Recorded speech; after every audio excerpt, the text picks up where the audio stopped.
கர்த்தருடைய மகா பரிசுத்த நாமத்திற்கு ஸ்தோத்திரம் உண்டாவதாக. நீதிமொழிகள் 28ஆம் அதிகாரம் 5ஆம் வசனம்.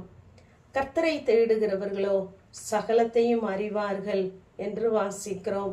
கர்த்தரை தேடுகிற பிரியமான தேவஜனமே, நீங்கள் யாரா இருந்தாலும் கர்த்தரை தேடும் பொழுது அவர் உங்களுடைய சூழ்நிலையை எல்லாவற்றையும் அறிந்திருக்கிறார். உங்கள் தனிப்பட்ட வாழ்க்கையா இருக்கலாம், இம்மைக்குரிய மறுமைக்குரிய குடும்பத்திற்குரிய சகல காரியங்களையும் அவர் முன் அறிவித்து நடத்துகிறவராய் இருக்கிறார். நான் உனக்கு போதித்து நீ நடக்க வேண்டிய வழியிலே உன்னை நடத்துகிற உன் தேவனாகிய கர்த்தர் நானே என்று சொல்கிறார். பிரயோஜனமானதை நமக்கு போதித்து நடத்துகிறார். நாம் எதை அறிந்து கொள்ள வேண்டும், நம்முடைய வாழ்க்கைக்கு எது பிரயோஜனம் என்பதை அவர் முன்னறிந்து நமக்கு முன்னறிவித்து ஒவ்வொரு நாளும் நம்மை நடத்துகிறவராய் இருக்கிறார். நாம் கர்த்தரை தேடும் பொழுது கர்த்தரை தேடுகிற நம்மையும் அவர் அறிந்திருக்கிறார். நாம் தேவைக்காக தேவனை தேடுகிறோமா, அல்லது உண்மையாகவே தேவ அன்பினாலே நாம் தேவனை அறிந்து கொள்ளுகிறோமா என்பதையும் தேவன் அறிந்திருக்கிறார். அதை யோபு சொல்லும் போது மனுஷனுடைய மாயத்தை அவர் அறிவார் என்று சொல்லுகிறார். தானியேல் சொல்லும் பொழுது இருளில் இருக்கிறதை அவர் அறிவாராம். நாம் யாருக்கும் தெரியாது என்று சில பகுதிகளை வைத்திருப்போம், அதையெல்லாம் தேவன் அறிந்தவராகவே இருக்கிறார். நம்முடைய ஆவியின் சிந்தை இன்னதென்று அறிவார் என்று ரோமரிலே வாசிக்கிறோம். நாம் வனாந்திர வழியாய் கடந்து வருகிறதை அவர் அறிந்திருக்கிறார் என்று உபாகமத்திலே வாசிக்கிறோம். நம்முடைய எல்லா பாதைகளையும் நினைவுகளையும் தேவனாகிய கர்த்தர் அறிந்தே நம்மை நடத்துகிறவராயிருக்கிறார். யோபு சொல்லும் பொழுது சொல்லுகிறார், நான் போகும் வழியை அவர் அறிவார் என்று சொல்லுகிறார். இப்படிப்பட்ட சூழ்நிலைகளின் மத்தியிலே அவர் சொன்னார் என்பதை நாம் அறிந்திருக்கிறோம். யோபு 2ஆம் அதிகாரத்திலே அங்கு நண்பர்கள் வருகிறார்கள். தூரத்திலிருந்து வரும் பொழுதே யோபுனுடைய உருவம் இன்னதென்று தெரியாதபடிக்கு அங்கு மாற்றப்பட்டு விட்டது. அதை பார்த்து அங்கு புழுதியை தூற்றி கொண்டு 7 நாட்கள் ஒரு வார்த்தை கூட பேசாமல் அவனோடு கூட தரையிலே உட்கார்ந்திருந்தார்கள். அவனுடைய துக்கத்திலே பங்கெடுத்தவர்கள் தான். ஆனால் நாட்கள் போக போக இதோ தேவன் தண்டிக்கிற மனுஷன் பாக்கியவான் என்றார்கள். காரணம் இல்லாமல் தேவன் தண்டிக்க மாட்டார் என்று அவனை புண்படுத்த ஆரம்பித்தார்கள்.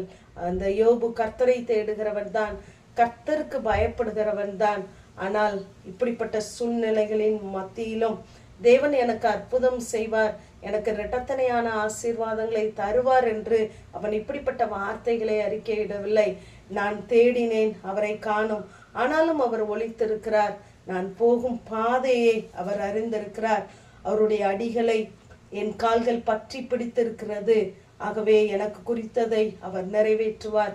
இப்படிப்பட்ட இன்னும் அநேக நன்மைகள் என்று அவரிடத்தில் உண்டு என்று சொல்லி தைரியமாக தேவனை தேடினதையும் அவரை அறிந்த காரியங்களையும் அவன் தைரியமாக அறிக்கையிடுகிறான். ஆகவேதான் முன்னிலைமையை பார்க்கிலும் பின்னிலைமை ஆசீர்வாதமாக இருந்தது. அவனுடைய சிறையிருப்பு மாற்றப்பட்டது, அவனுடைய தத்தளிப்பு நீக்கப்பட்டது. ஆகவே நம்முடைய பாதையையும் நம்மையும் நம்முடைய கலக்கத்தையும் அவர் அறிந்தவராகவே இருக்கிறார். நம்முடைய பாதையிலே அவரும் பயணிக்கிறவராகவே இருக்கிறார். ஆகவே நாம் கர்த்தரை தேடும் பொழுது அவர் நிச்சயமாகவே நம்மை அழகாய் நடத்துகிற நல்ல தகப்பன். மார்க் 7ஆம் அதிகாரத்திலே ஒரு கொன்னை வாயுடைய செவிடனை அங்கு அந்த கூட்டத்தின் நடுவிலிருந்து தனியே அழைத்து கொண்டு வந்து பெருமூச்சு விட்டு திறக்கப்படுவாயாக என்று கட்டளையிடுகிறார். ஏனென்றால் அவனை தனியே பிரித்து கொண்டு வந்தது அவனை சுகப்படுத்துவதற்காக. நம்முடைய வாழ்க்கையிலும் நேக நேரம் நான் கர்த்தரை தேடுகிறேனே, ஏன் எனக்கு இப்படிப்பட்ட ஒரு பிரித்தெடுக்கப்பட்ட வாழ்க்கை என்று நீங்கள் கேட்கலாம். நம்மை தேவன் பிரித்தெடுத்ததே நம்மை தேவன் ஆசீர்வாதமாக வைப்பதற்காகத்தான். ஆகவே நாம் கர்த்தரை தேடும் பொழுது கர்த்தர் நடத்துகிற பாதைகள் எதுவாய் இருந்தாலும் நாம் அதில் ஸ்தோத்திரத்தோடு கூட பயணிப்போமானால் கர்த்தர் நம்மை நிச்சயமாகவே மகிமையாய் நடத்துவார். ஆமேன். ஜெபம்.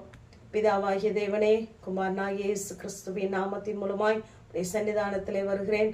கர்த்தரை தேடுகிறவர்களோ சகலத்தையும் அறிவார்கள் என்ற வேத வார்த்தையின்படி கர்த்தாவே, இன்னும் உம்மை அறிய, இன்னும் உம்மை தேட எங்கள் ஒவ்வொருவருக்கும் வேண்டிய கிருபையும் பலனையும் ஞானத்தையும் தருவீராக. முன்னறிவித்து நடத்துகிற நல்ல தகப்பன் எங்களோடு கூட இருக்கிறீங்க. இயேசுவின் மூல ஜெபங்களும் எங்கள் நல்ல பிதாவே. ஆமேன்.